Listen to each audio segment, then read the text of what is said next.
Hi everyone, today we're going to be talking about all the reasons why you won't like Cape Coral and why you shouldn't move here. Right after this.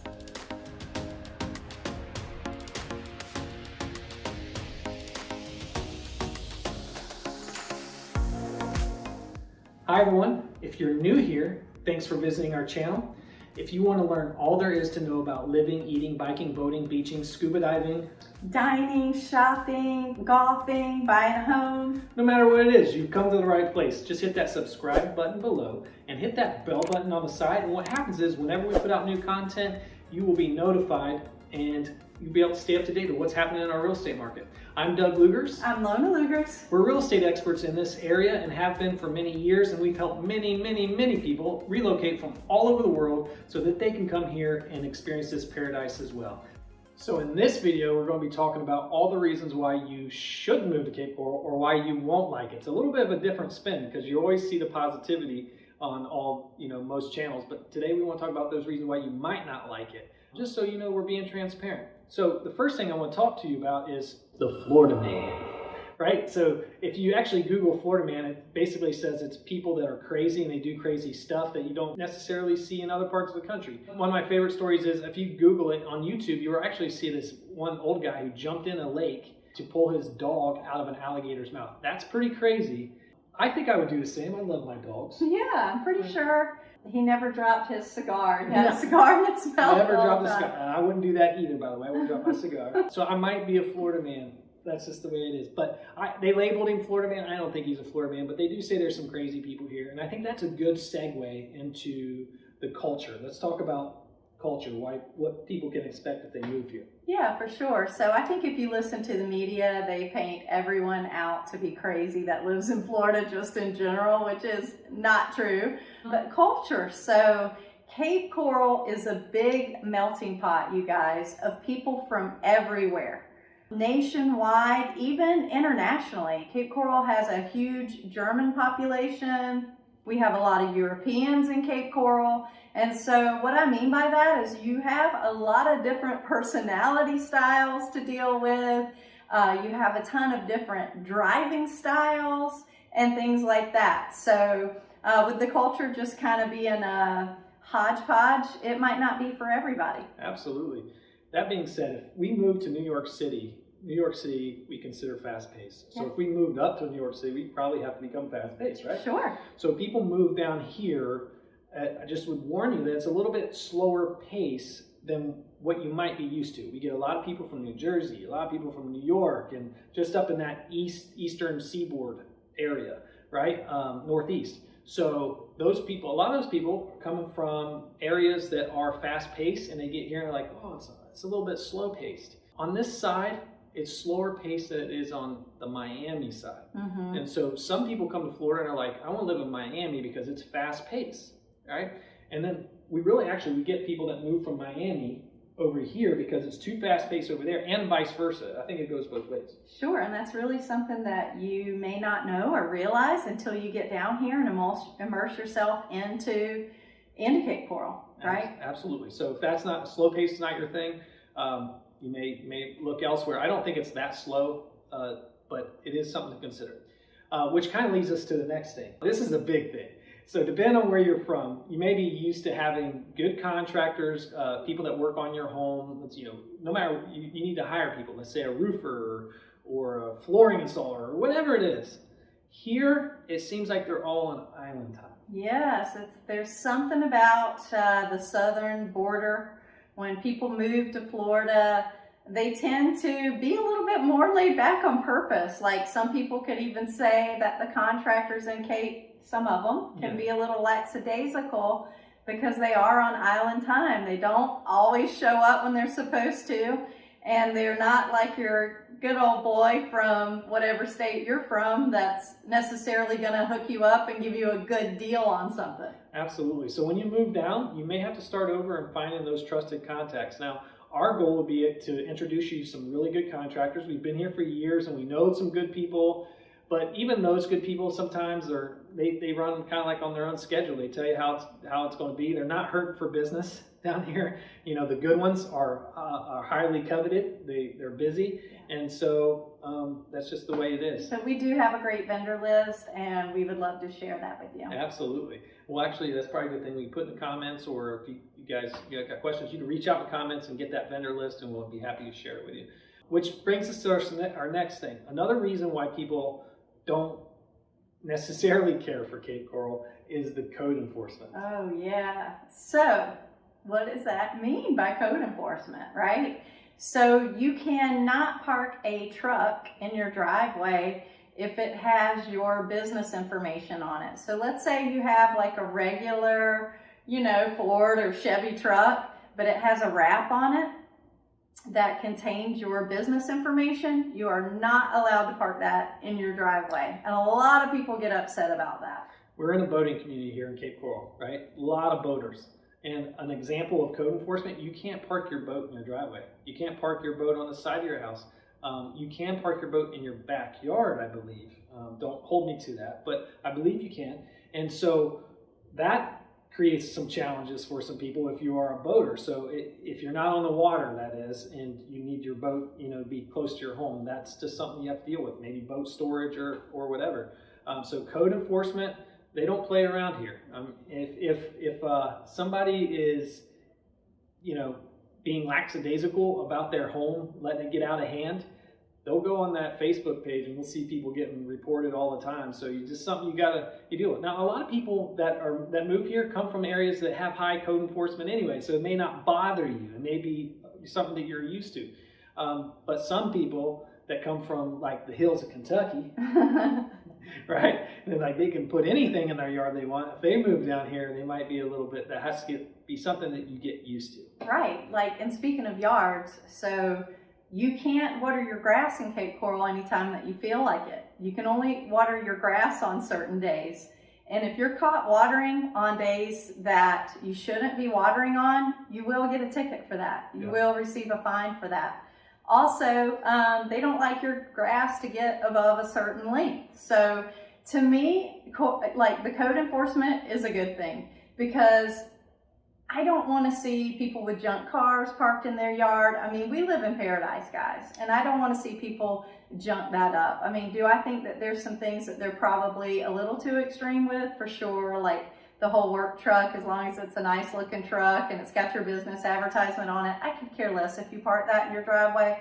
But I don't want to see 10 broken down cars that you don't even drive anymore piled up in your yard, because that's going to make my property look bad and make my property value go down. Now, I will say at our old house in Cape Coral, I did get dinged a few times for the watering of the yard on different days. Yeah, you're a rebel. I will go ahead and say that. I'll admit that. I have taken advantage of that one. But at the time, we had grass that needed extra water, so it would grow, and it was dying. And it was dead. It looked bad, right? So lots of code enforcement. Lots of rules. I think that's one of the biggest things, because a lot of people don't realize it until they move down.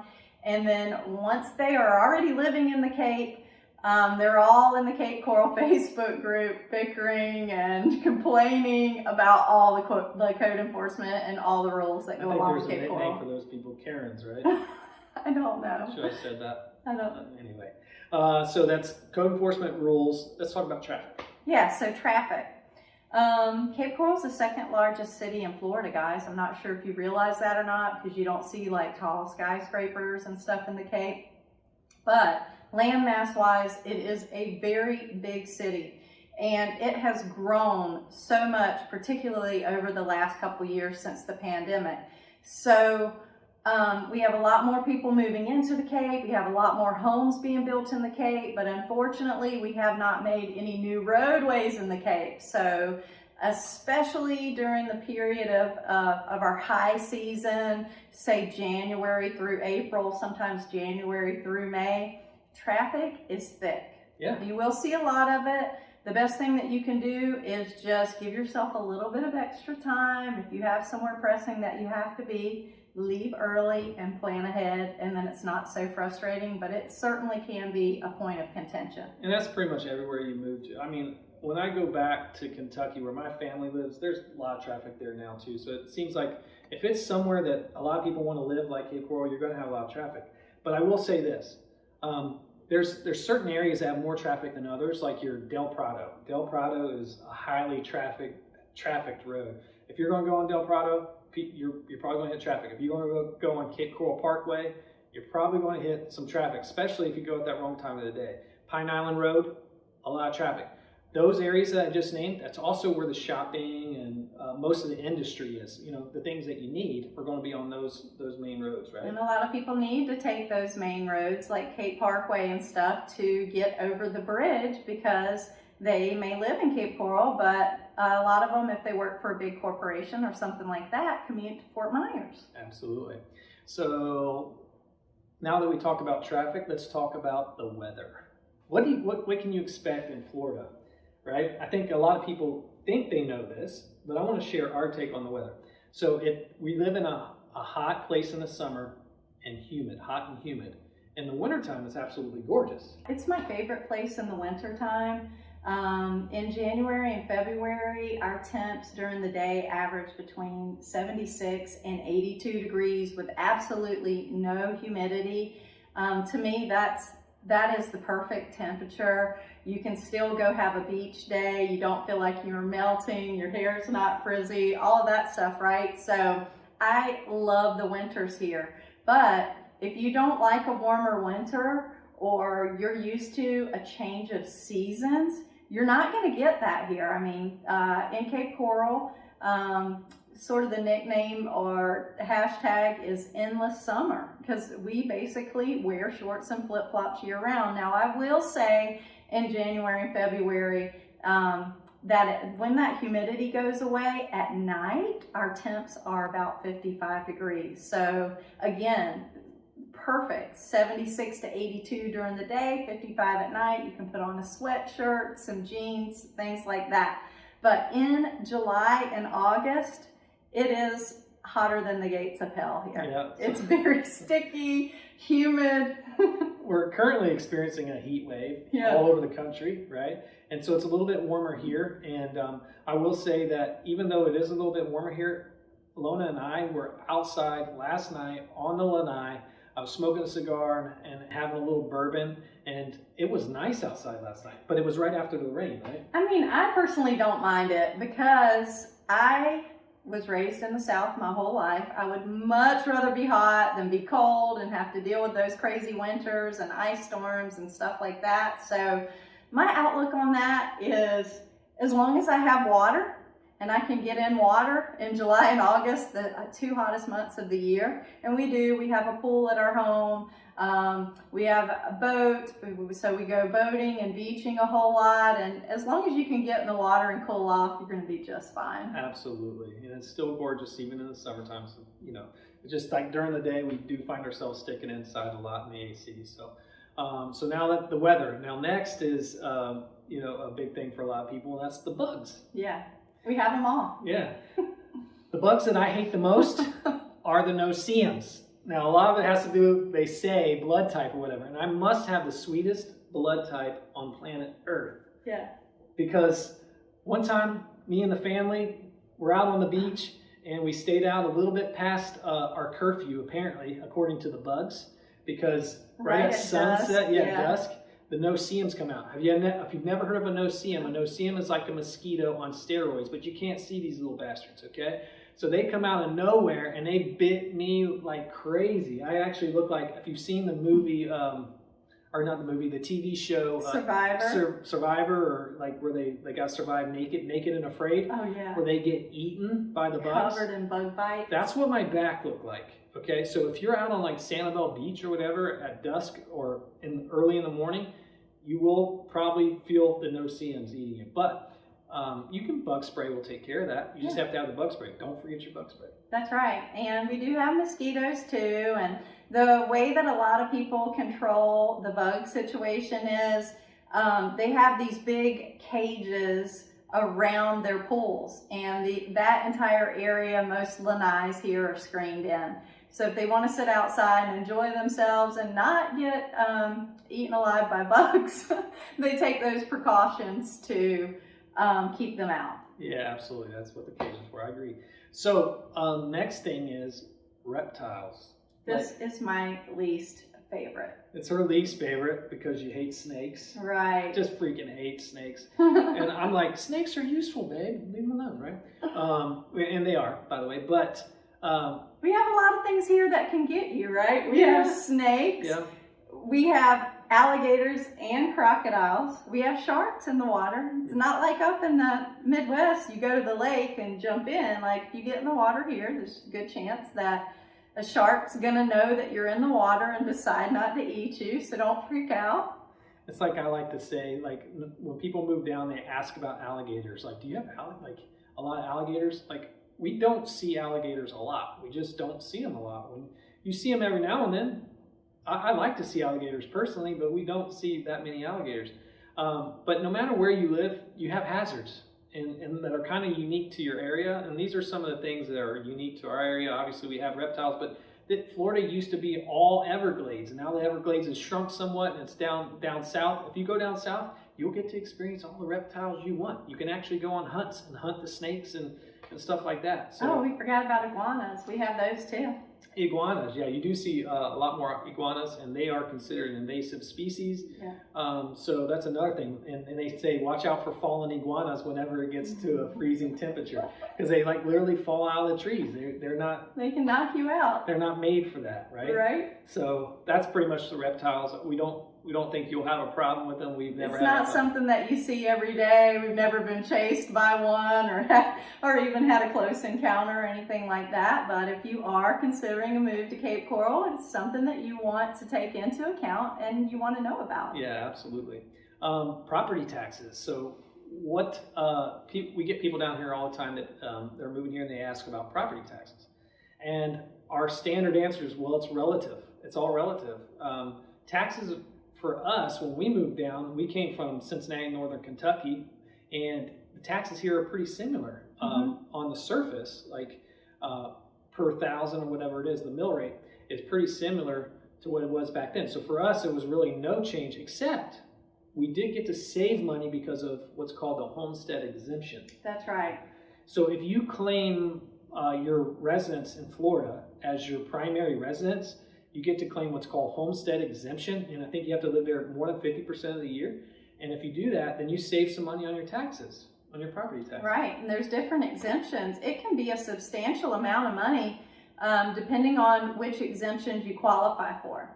I've heard people move down from New York City and are like, wow, your taxes here are really cheap. Yeah. And then I've heard people move from different parts of the area, like your taxes are a little bit higher than what we are used to. It just depends on where you're from and what you're used to. I would say that we're pretty on par with a lot of areas in the country. For sure. But just so you know that that's something that you have to look at. Now, what's one of the biggest benefits to moving to Florida when it comes to taxes? No state income tax. Yeah, no state income tax. That's not really a reason you don't want to move to Florida. That'd be more of a reason you do want to move to Florida. But I think that ties into your property taxes, because people, like, if you think you have high taxes, well, no, you need to consider that, one, you get to claim the homestead exemption, and two, we don't have state income tax. So you're saving money on taxes no matter what. So that's just so you know that if you are moving here. Okay? Yep. So let's talk about rainfall and storms. Yes. So in the summertime, usually from about April, starts in about April or May, and lasts all summer, we get, in the afternoon, we get these rainstorms. And when I say storms, I mean like heavy downfall for a good 15 minutes or so. You might see thunder, lightning, the whole works, right? And then it stops, and then the sun pops back out, and the good news is, actually, it usually cools things down about 10 degrees. That's right, but it does thump. They call Florida the lightning capital of the world, because, man, when that lightning hits and that thunder is loud and it booms, I think it's pretty awesome personally, but it's pretty awesome if you're sitting at home watching it, but if you're caught out in it, it is not very awesome at all. So you'll want to watch your weather app, and you will want to time those daily storms to make sure that you're under shelter when they hit. Absolutely. So that leads us to another weather event, a big weather event that people are scared of. That's called hurricanes. Hurricanes. And actually, We just did a video on hurricanes that you can go watch on how to prepare for them. FYI, you should go watch that video because it's low-cost ways to prepare. But the reality is we do get hurricanes here, right?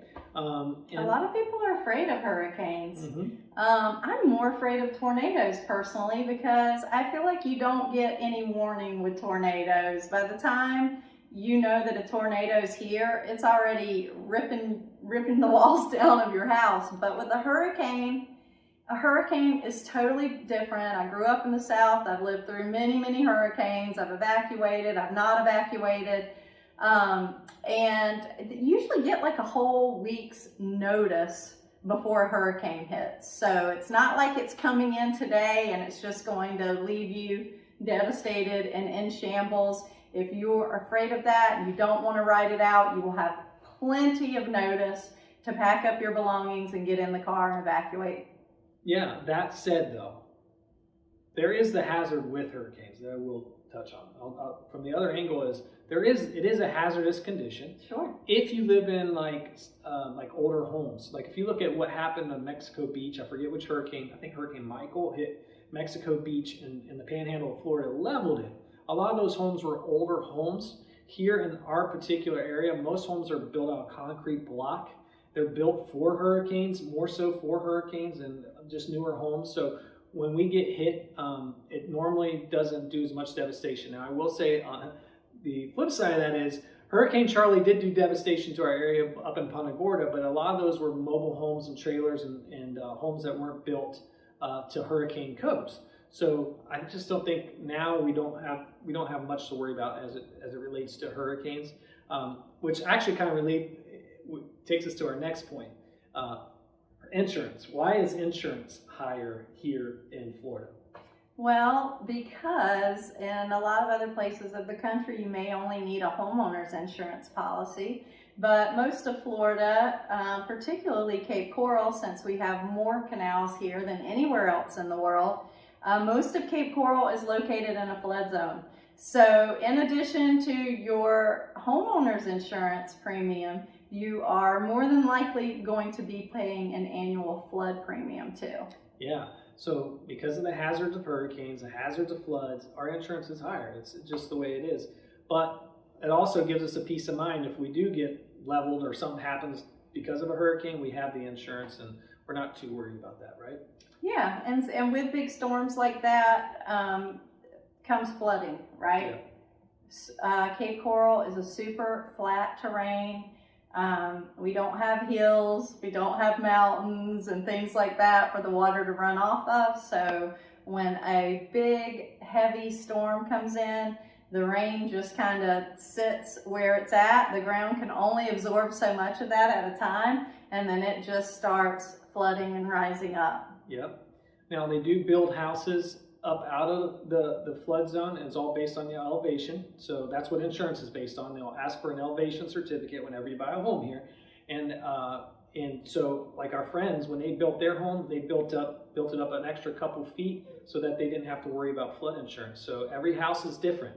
We always get asked, is this in a flood zone? Well, technically, yes, all of Florida is a flood zone, but if you built your house up out of the flood zone, then you don't have to worry about it. And that premium might not sting just as much. Exactly. Did we cover everything?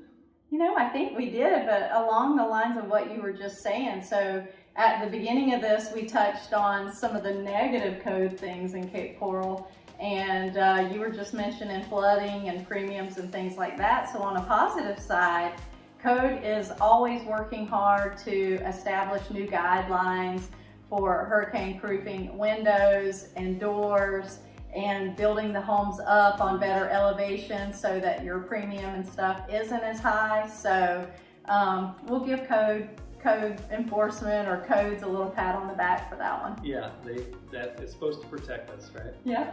So is that everything? I think that's it. If you guys have any other questions about moving to Cape Coral or any other hazards that you think you should look out for, just reach out to us, guys. We'd love to work with you, talk to you about it, answer your questions, and just give you some really good education. Yeah, and there's a whole comment section below, so if you have questions, feel free to drop them in there. You can also reach out to us by phone, text, email, whatever's whatever's easiest for you. But we really do appreciate you watching, and if you do want to continue to follow us and see our content and learn all about this area, hit that subscribe button below and hit that bell button, and you'll be notified whenever we put out new content. I'm Doug Lugers. I'm Lona Lugers. Thank you so much for watching.